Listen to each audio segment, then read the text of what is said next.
It was beginning to look like 1 minute and 42 seconds was an unbeatable speedrun time for Uber Tristram in Diablo II. But recently on stream, we built an unprecedented version of the Smiter and smashed the existing Uber Tristram speedrun record. I guess we're going amp, guys. Holy f***.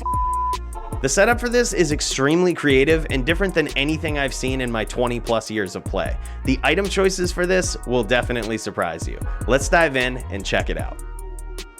As many of you know, we grind Uber Tristram runs every Monday on Twitch. Some of the greatest and most creative people to ever play this game grace us with their presence sometimes on stream. nycMaxim is an incredible member of the Diablo community and is known as the father of the PvP kicksin. Remember that kicksin build that performed well in the DFC? That was him. To say that this guy thinks outside of the box would be a complete understatement. Oh my god, look at that damage! All it took was him coming up with one of his rogue ideas in chat to start a conversation that changed everything. To sum it up, he suggested that we throw safety out the window with our Smiter build in favor of a very high-risk, high-damage setup. Where did you see how fast we just smashed meth with that fucking amp damage? He suggested doing this by using the Amplify Damage Curse instead of Life Tap, which means that we would do considerably more damage, but we would give up our lifeline against these high-level endgame bosses. Dangerous, to say the least. But if we were gonna break the record, we had to take some risks. We bounced around the idea of using the Gavel of Pain for its charges, but it only has 3 of them, so we would have to repair the item before entering Tristram. That would lose us a ton of time.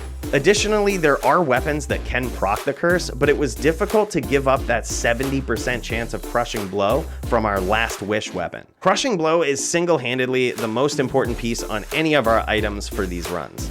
After a lot of theorizing and debate, we settled on, get ready for it, Atma's Scarab. But swapping out our High Lord's amulet that we were wearing before caused other problems. We needed the increased attack speed from High Lords in order to meet our 6-frame smite breakpoint, even through Duriel's Holy Freeze. You can start to see the chain reaction that this caused in the build. Additionally, the Life Tap curse that Last Wish grants us in these runs, which has kept us alive in some dire situations, will actually overwrite the Amplify Damage curse. We have to swap out from Last Wish. Most people think that the natural choice then is to use Grief Phase Blade, but the problem is, we can't give up that 70% Crushing Blow for absolutely no Crushing Blow on a weapon. Whereas that is such an important piece of getting through these runs fast, it's not as easy as just replacing Last Wish with Grief. I began to wonder if it was even possible to make this build because we didn't have any obvious weapon choices. And then, Master Otis in chat comes up with the most insane, rogue, and completely perfect answer to our problem. God, this build sounds so jank, I absolutely love it. He suggested that we take a regular Phase Blade and socket it with 4 Bear Runes and 2 Shales, giving us the best of both Grief and Last Wish, 40% IAS and 80% Crushing Blow. How's that for settling the Grief versus Last Wish debate? Turns out, it's neither. The cool thing about this weapon is that in conjunction with our other items, we actually gained attack speed, and that mattered a lot, because now our attack speed was so high, we couldn't even be slowed down by Decrepify. Decrepify is a curse that random monsters continually trolled us with in our runs, which generally slows down attack speed-based characters significantly.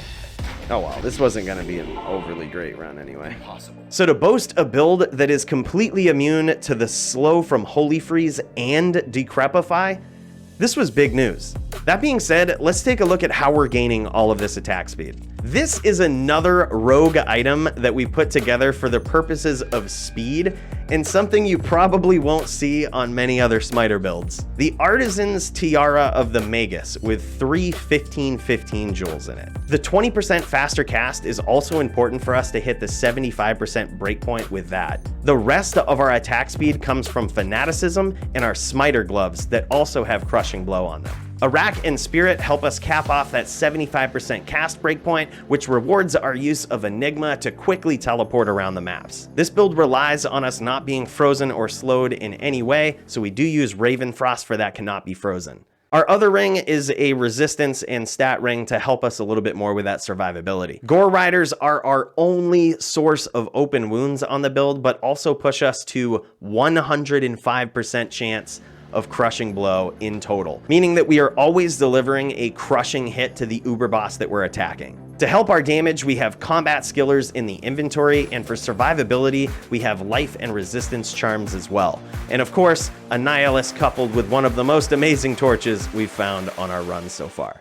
The Merc's gear is important as well. Sometimes Emilio can really come through with the clutch. That is, when he's not off smoking cigarettes somewhere and questioning all of his life choices. But when he does his best work, it's because of the crushing blow that we stack on his items. The damage to demons and added resistances from Chains of Honor help as well. We also put a Cham rune in his helm so he can't be frozen either. Here's a quick look at the skills and stats. These look very similar to our previous version. We max Smite, Holy Shield, and Fanaticism for the most possible Smite damage. From there, we put 1 point into Vigor to run faster, and the rest into Resist Lightning and Resist Fire. This will passively increase our maximum resistance to those two elements, which are the most important resistances to have for these runs. For stats, we put 0 points into Strength, enough into Dexterity for max block, and the rest goes straight into Vitality. This build went from simple conversation to concept to reality, but we still didn't know how it would do when the pressure was on.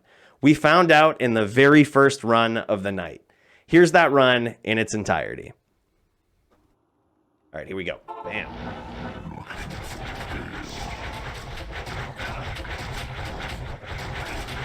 No amp proc just yet. Still no amp. There we go. That's like kind of where you want it to proc. Is right at the end. Impossible.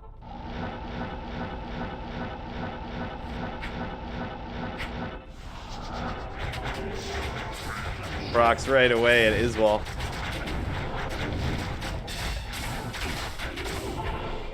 Holy shit. Zipping through.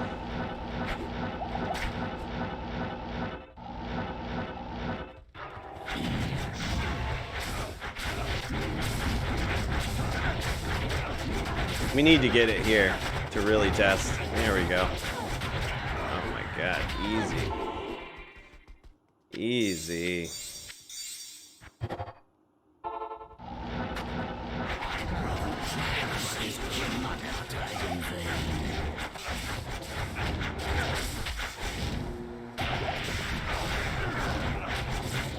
Wow, that is so much faster. That is so much faster.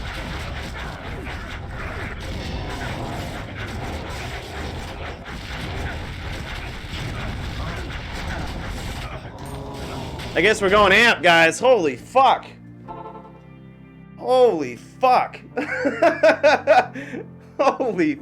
And there it is. Uber Tristram defeated in 1 minute and 29 seconds, smashing the previous record of 142. It's crazy to think that after 20 years of playing this game, we're still learning things and experimenting. The concept of questioning the accepted standards of the Uber Smiter build blew my mind and got me excited about this game again.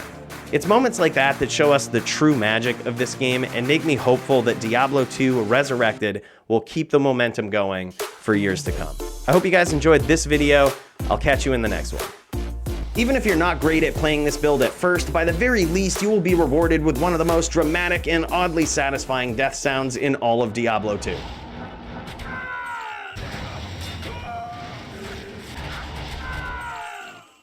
Fun time all around.